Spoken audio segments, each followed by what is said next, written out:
I went to co-ed schools until 9th grade, and then I went to an all-girls school, and then I went co-ed again. Well, I've attended both. Before I attended St. John's, obviously a single-sex school, all boys. I attended public schools, which are co-ed. Well, kindergarten through 8th grade I actually attended co-ed school, and since then, obviously, I've been at St. John's. I attended a co-ed Catholic diocesan-run high school. I went to an all-male Catholic high school called Assumption Prep between 1958 and 1962. There were only 70 guys in my graduating class, 20% of whom are dead already. Yeah, I went to a co-ed school. I was in Shrewsbury Public School until I was in 8th grade, and it was co-ed, and it was really fun, and the transition to St. John's has been tough, so. Yeah, to answer your question, yeah, I went to co-ed. Me too. Okay.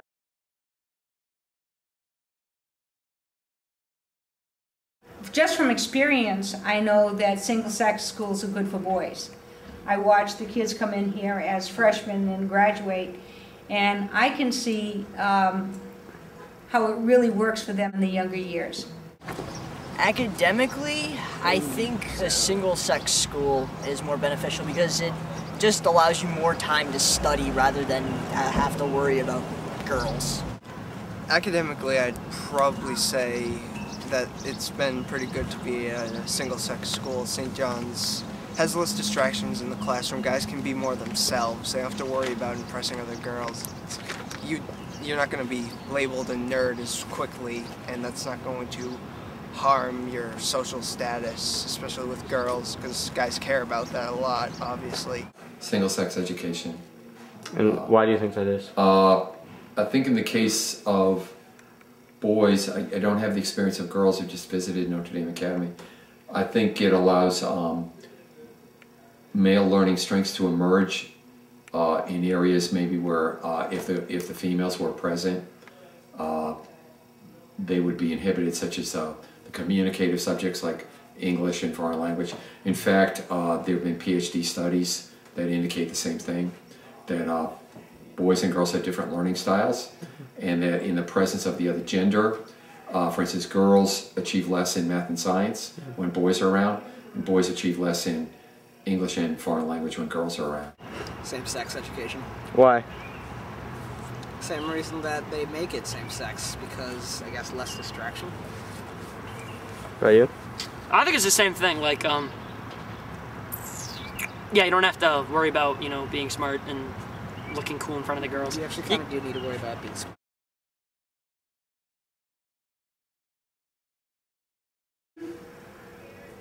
Yeah, up until 10th grade. It never bothered me because I had a very active social life in my CYC.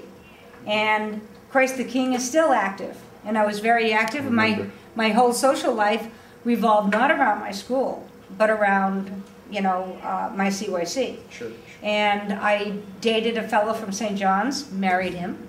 And, but he always felt like, you know, the CYC was the thing that was I was most involved in. I'm still involved with those people, you know, and so I didn't miss it in the classroom at all. I think single-sex schools may be socially limiting in some cases, but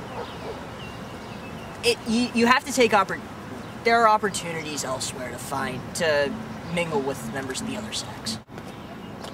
At times they can be. At the same time, though, to be honest, in co-ed schools, if you're socially awkward, you're just going to be socially awkward, and it's only going to get worse from there. In a single-sex school, you can kind of work out the kinks in a single-sex environment, which I've actually found my own experience has been beneficial to me. And if the school does it right, St. John's does, you know, you have dances and other things outside, extracurricular activities, which still give you the chance to, you know, mingle with the other sex. I think they can be. I think they can be. The benefit, I mean, the biggest benefit I see of single-sex education is that in conversations with guys that I had as dean, in addition to just, you know, kind of conversations outside the classroom, it's been a recurring theme that guys are nicer to each other if they're not competing for you know, the attention of girls or women. And so in some sense, I do think that might be a benefit. But I also can see the lack of interaction. And some of the guys, as they get ready to go out to college, feeling like they have not necessarily grown socially in the same way that they would have at a co-ed school. Somewhat. I think there's probably a lot of catching up to do that somebody who spent 4 years at St. John's would have to do. Although I noticed that from clubs like the drama club that it looks like a lot of the students have many friends who are female, so they're getting, they're getting to know the opposite gender pretty well. Extremely so. Extremely? How do you figure, sport? Limited. I'm not saying totally cut off from social. Dude, look at the girls from Notre Dame. We get those babes. Thing is, though, it's limited at school. Oh. Okay, I know what you mean now. Okay.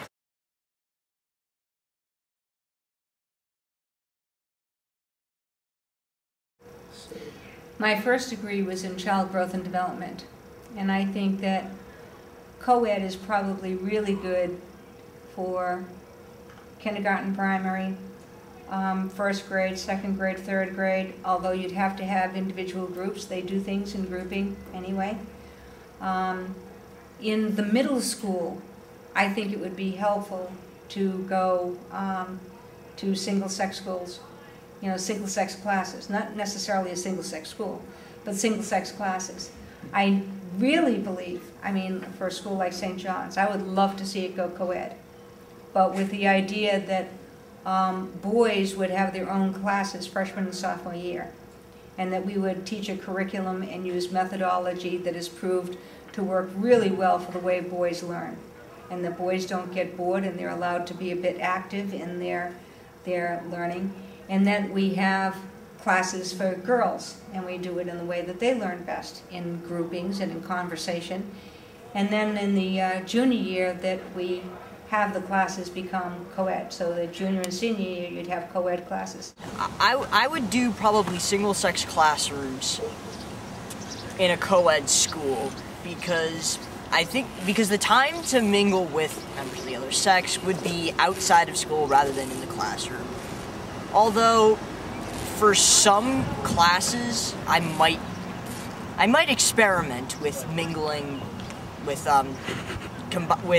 co-ed classes instead of, but most of the classes would be single-sex.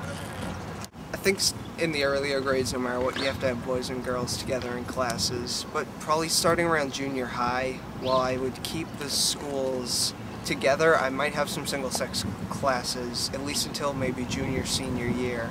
At that point, you gotta get them ready for college again, where it's all going to be co-ed, in 99% of the time. I'd probably go with whatever's there. If I was starting something from scratch, I'd probably try to balance it out and give options within a school district as much as possible. I do think there's a certain part of the population that would really desire single-sex education, and others who would see some limitations of it. So I'd probably try to create a system where you could choose between single-sex or co-ed. I would make public middle school single gender, because I think particularly at that age, there's a lot of distraction from the opposite gender. High schools, I'm not sure. I know co-ed high schools work, but I think, again, because I've worked in humanities areas here at school, I'd like to see boys keep the gains that they get in English and foreign language that I don't think would achieve in public high school. So I don't know whether you'd create, if it was high school, you'd create an all-boys English class, or you'd create an all-girls physics class. I would keep it co-ed, but certain classes, Health. Yeah, classes like health, keep those separate because we don't really need to know how the female stuff works. Actually, for your future, I would assume you kind of yeah.